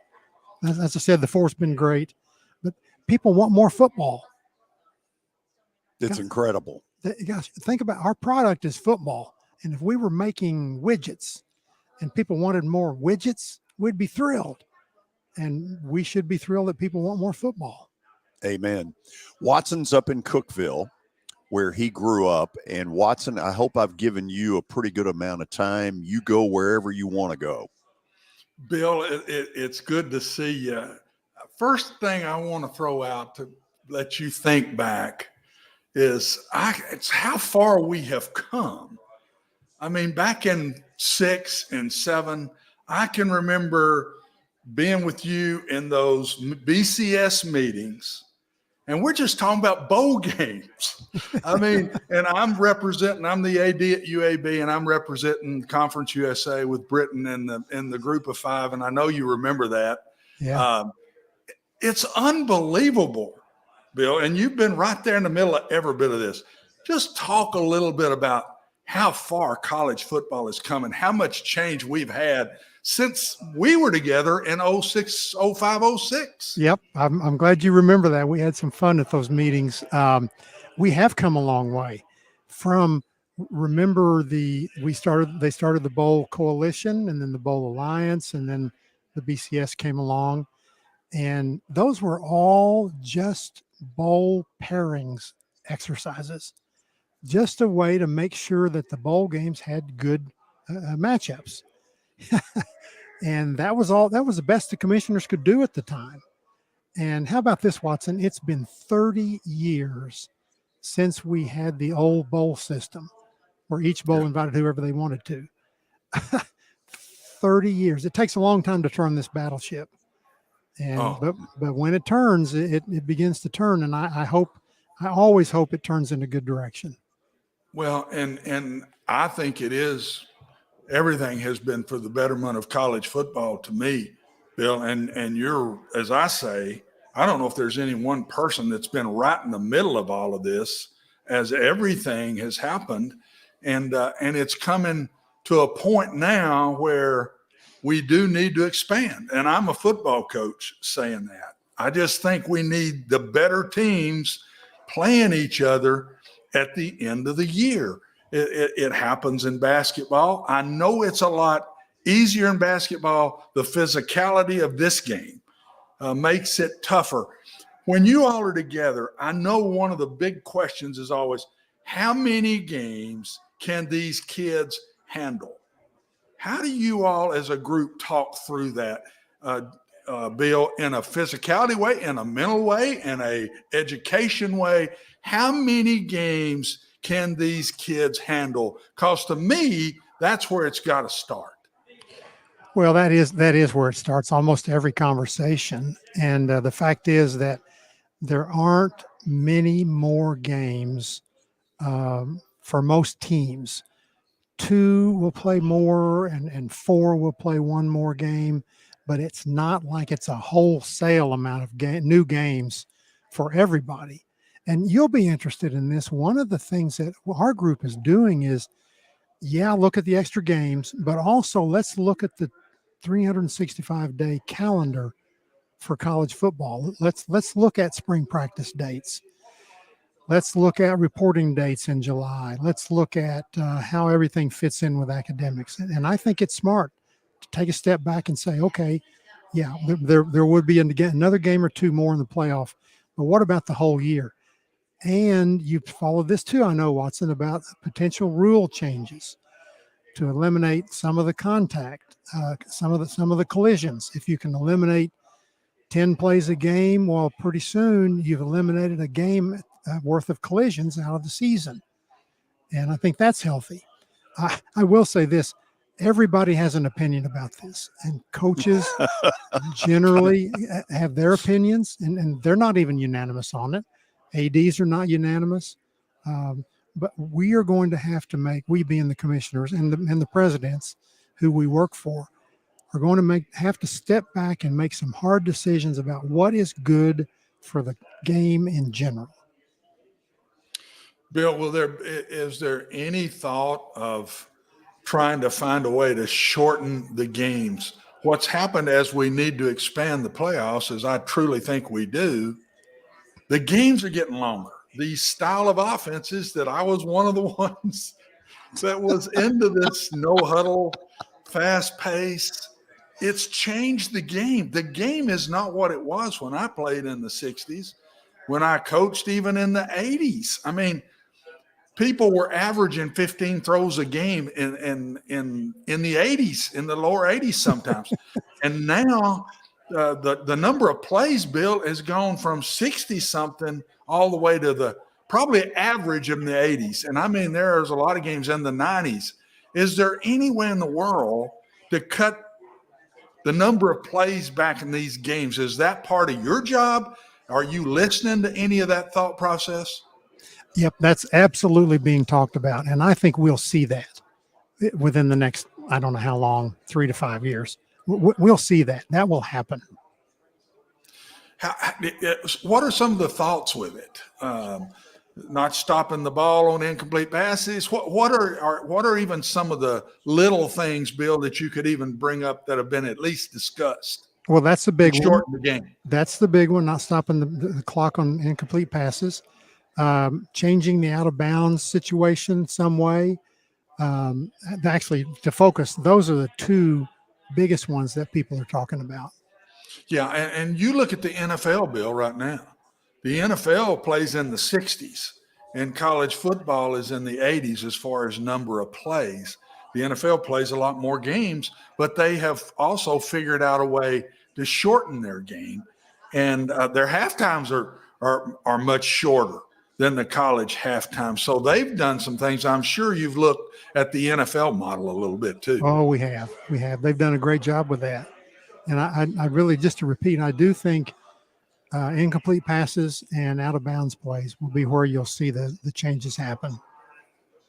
We need, Watson, we need to get where FCS football, the top 10 conferences have more to say about how their game is being run. And with all due respect to a D2 or D3 school, and I love D2 and D3, but we need to have more autonomy among our 130 schools about how our game is being run. And I think we'll get there also. Bill, you just nailed it. I 100% agree.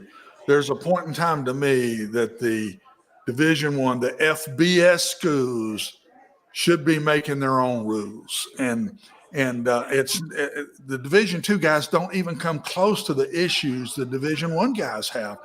I've always said that. I've never understood that. And is that close to, do you think, is that close to ever happening? I wouldn't classify it as close like next week, but I believe it will happen, and before too long. Yep. Another area to me, Bill, as all of this conference moving around and Big Ten taking these two, SEC taking these, Big 12 looking for this, has that slowed this down some with all of this in play right now? I don't see it. No, I don't think it has. I think neutral at best. We still have the same commissioners at the table, except for Bob Bowlesby having retired, of course. The same issues are still at play. So no, I don't see. I think that's neutral as far as CFP changing. Yeah, Bill, is that why maybe some of these bigger conferences, as they grow in schools, if I'm them, I would 100% want to expand the playoffs because there's going to be some really good football teams all the way down 5, 6, 7, 8 deep in possibly the SEC and the Big Ten. So if I'm them, I would be pushing for expanding the playoffs big time. Well, Greg Sankey's made his position on it real clear since last summer. He thought 12 was the right number, and he thought the breakdown of 6 conference champions and 6 at-larges was the right number. We'll see if we can get there. Watson, I think we got to let him go in just a second, but I want to toss one last thing out there. Why have you want some more tacos? They weren't bad. They were really good.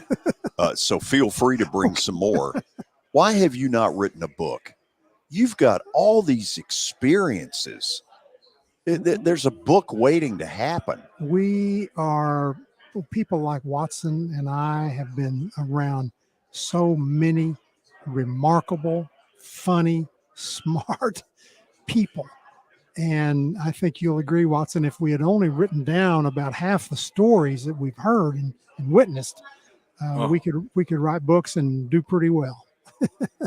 And as I said earlier, George, not to just pat him on the back here, but he's been right in the middle of all this since I've been around, and I was around for 40 years. So Bill's been right in the middle of all of this. Yeah, I think Watson and I are about the same age. Are you 71?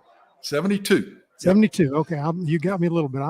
Take a good look as I shift the camera. There's 72-year-old Watson Brown. He is still the youngest 72. Well, Bill, that's blonde hair. I'll be George says it's gray hair, white hair. It's blonde hair. blonde. That you see. Well, I'll be caught up with you in September. And you know who's our age too, Watson, is Roy Williams. Roy will be 72 in August. Oh, gracious. Yep. Thanks for Bunch coming of old over here. fogies. We're about to be left behind, Bill. You're still going, man. Hey. Represent us all well. Hey, Watson, half of the audience just tuned us out when they found out how old we are. And I'm no spring chicken. Thank you for coming over here and doing this. Thank you, George. Watson, great to talk to you. Take care. Good to talk to you, man. Good luck. Thank you Bill for what you do. Hancock is the executive director of the college football playoff. When we saw him earlier today, I wanted to get him on like that, and it was really cool that we were able to pull that. After the break, a little Missouri Tiger football, a little reaction to this interview, and the one with Brent Zwerneman from the Houston Chronicle. So stay tuned. This is the George Plaster Show on Main Street Media Television. How do you measure success? In points? In wins? Or trophies?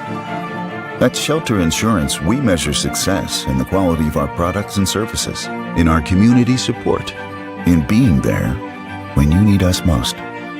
We're your shield. We're your shelter. For auto, home, life, or business insurance, see agents Jim Pratt or Heather Clifton in Dixon. Mid-Tennessee Bone and Joint treats your orthopedic injuries and existing conditions. Our trained physicians will get you back in the game faster. Contact us at 931-381-2663 or www.mtbj.net. Don't overpay for your next home entertainment system. Visit the folks that have been selling, installing, and repairing TVs, stereos, and more for the last 40 years. Denton's, the TV store in Dixon, has the largest selection of high-end TVs on display. Denton specializes in professionally designed unique TV, audio, and video systems for the whole house, man cave, or outdoor space. Stop by in the Dixon Plaza across from Kroger or call 615-446-2222. Denton's, the TV store. It's in the name. At Redbird Realty, we are committed to providing you with the highest quality service in not only finding your cherished home, but also a wise investment. With over 27 years experience in the real estate industry, we offer high quality service and we treat our clients the way that we would like to be treated. When you're ready, we would appreciate the opportunity to learn more about your real estate needs and answer any questions you may have. Call us at 615-476-2879. 615-476-2879. With 14 locations across Tennessee, family-owned Fast Stop Markets knows you need simple. The one-stop shop for fuel, food, and more now offers Fast Stop Perks, an easy-to-sign-up rewards program that turns your purchases into points that you can spend like cash. You can also win prizes, join clubs, and save big. Get your Fast Stop Perks card at checkout or download the Fast Stop Perks app to start earning your points today. Fast Stop Markets, keeping you moving. C&K Forklift Repair understands that a non-working forklift puts a hold on your team's ability to do its job. Our certified technicians work quickly and efficiently 24 hours a day to repair and provide maintenance on your forklift using only high-quality replacement parts. With over 15 years experience, C&K Forklift Repair also provides training and instruction for forklift operators covering all of Middle Tennessee, Southern Kentucky, and Northern Alabama. Give us a call, 615-651-2735. State Farm Agency Micah Blunt is proud to bring you live coverage from SEC Media Days. Micah was born and raised in Tennessee and takes pride in providing the highest degree of protection for all customers. State Farm offers auto, home, and life insurance at the price you can afford. Located in Dixon, Tennessee, like a good neighbor, State Farm is there. Give Micah and his team a call today to help with all of your insurance needs. Serving all of Tennessee, call 615-229-2999. That's 615-229-2999.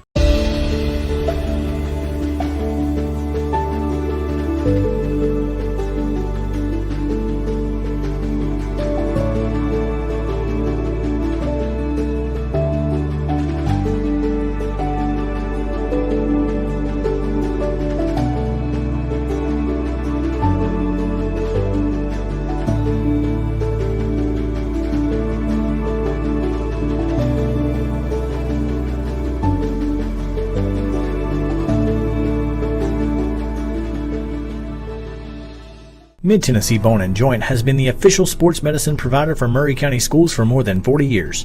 We specialize in orthopedic injuries, and our Ortho Quick walk-in service lets you bypass the ER. Visit us online at www.mtbj.net.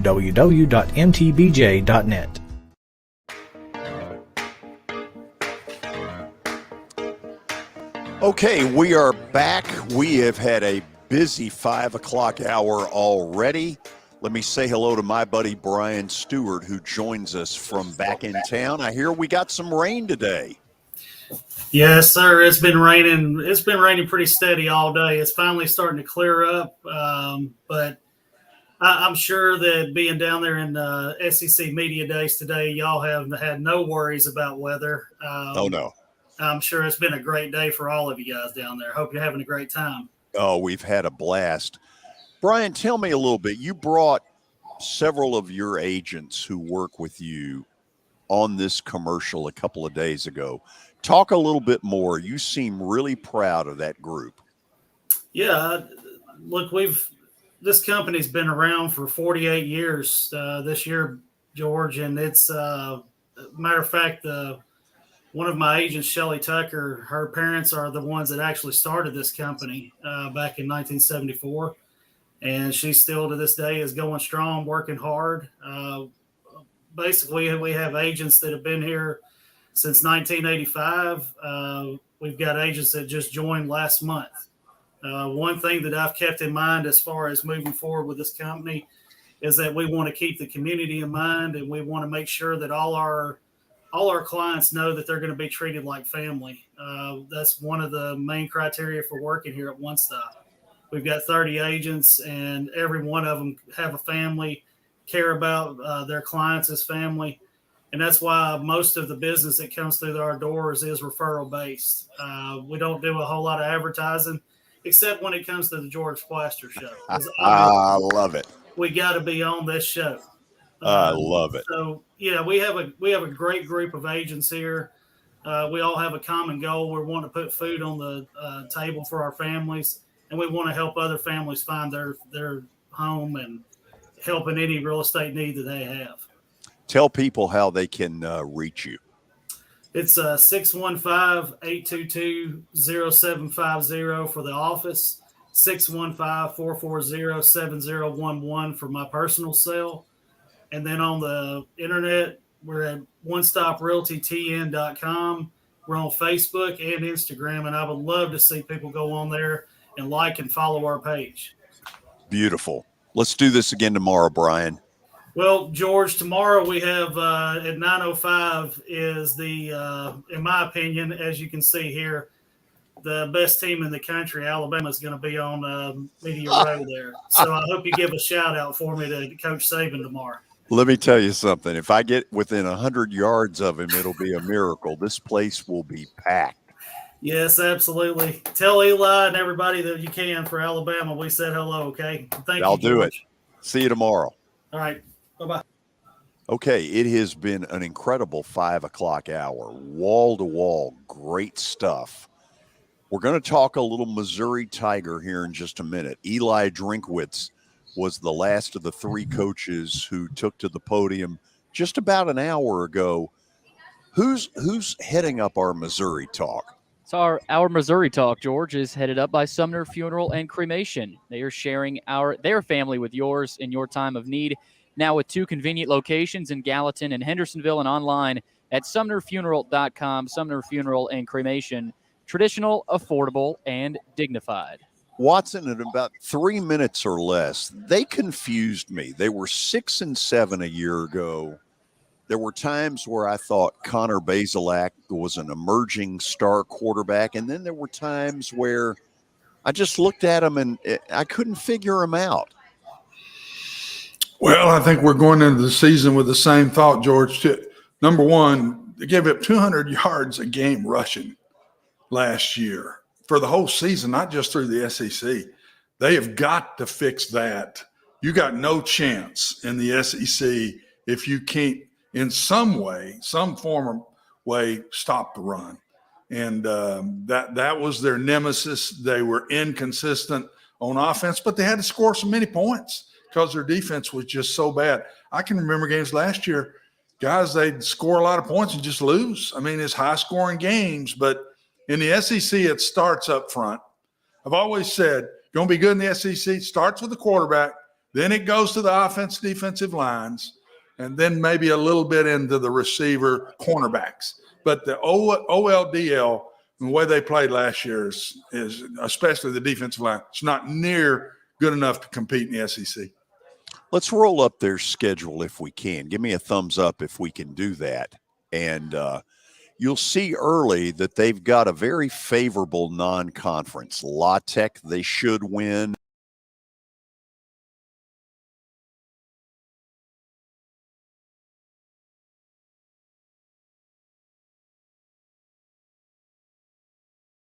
Wins to get themselves to a bowl game.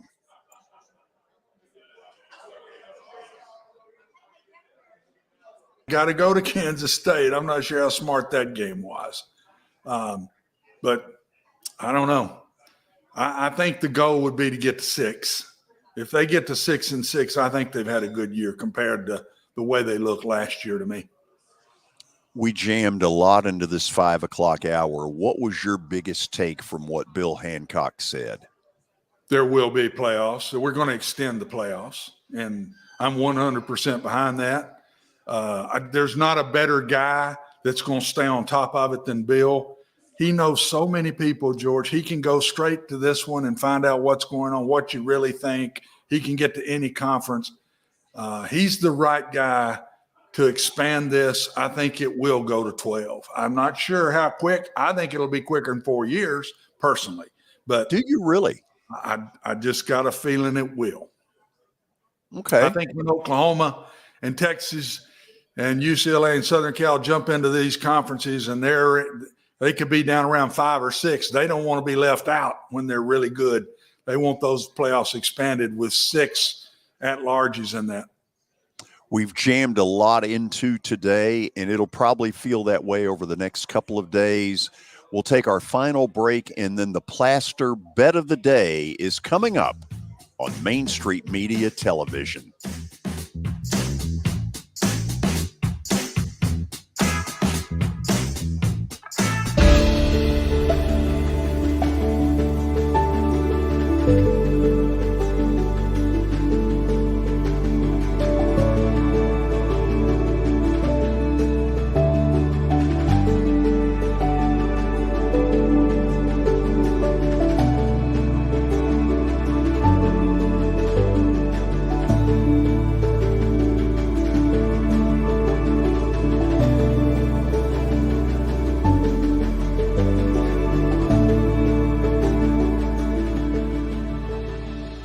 Mid-Tennessee Bone & Joint has been the official sports medicine provider for Maury County Schools for more than 40 years.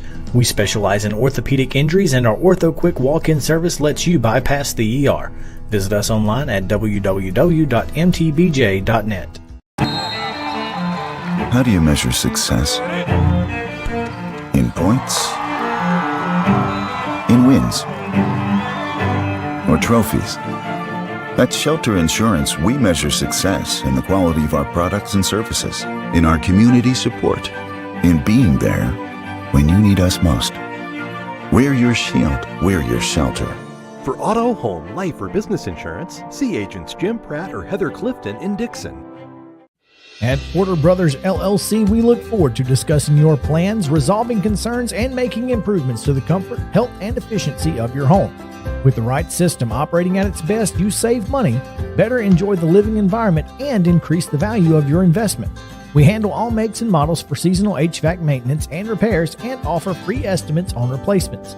Call us today at 615-446-8067. 615-446-8067. Serving Williamson and surrounding counties, Bone and Joint Institute of Tennessee offers comprehensive orthopedic care with 16 subspecialized physicians. Our practice provides high-tech care with a hometown touch. We offer physician clinics, physical and occupational therapy, advanced imaging, and surgical services, including interventional procedures. Call us at 615-791-2630. We're Bone and Joint Institute of Tennessee. High-tech care with a hometown touch.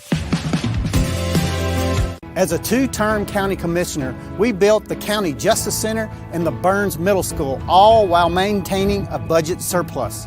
We were able to secure additional funding for all of the volunteer fire departments to get the vital equipment that they need to do their job. I fought on the front lines in Iraq. With your vote, I'll fight on the front lines in our community to give you a voice. Let's do this together. Paid for by Jeff Eby for State Representative, District 69.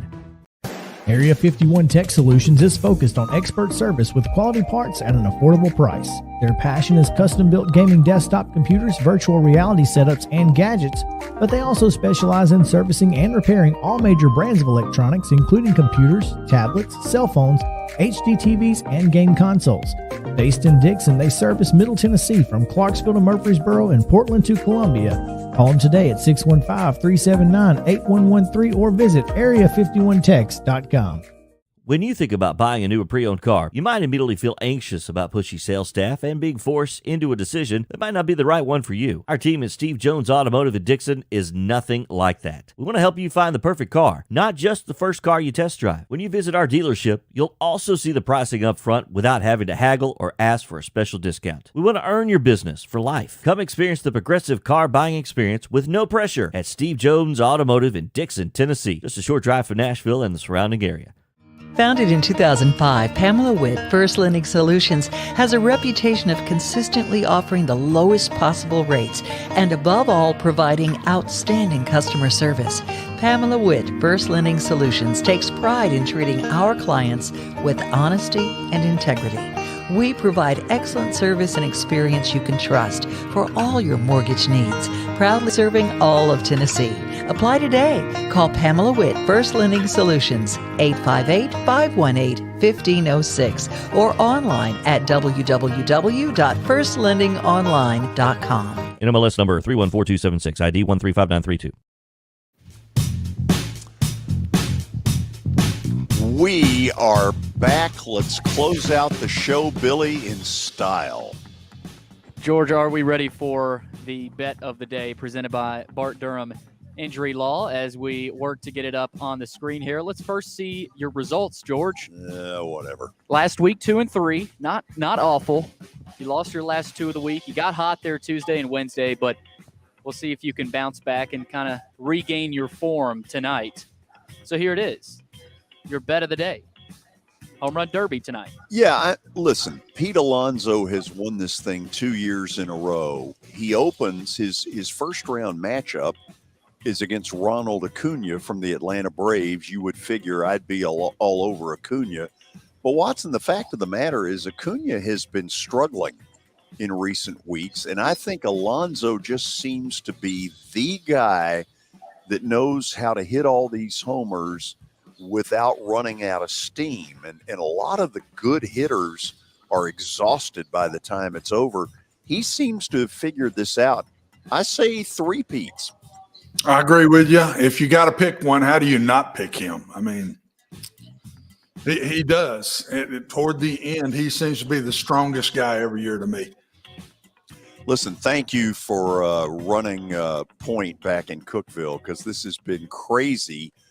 We jammed a lot of info into day one. I feel good about that, but we didn't leave ourselves a lot of time to talk.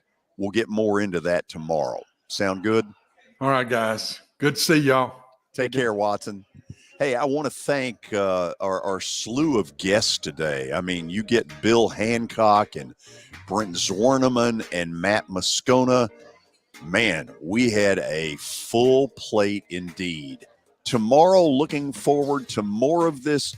Thanks to the sponsors who brought us here. This is really a tremendous story that we've been able to pull this off in week number 2 of our existence.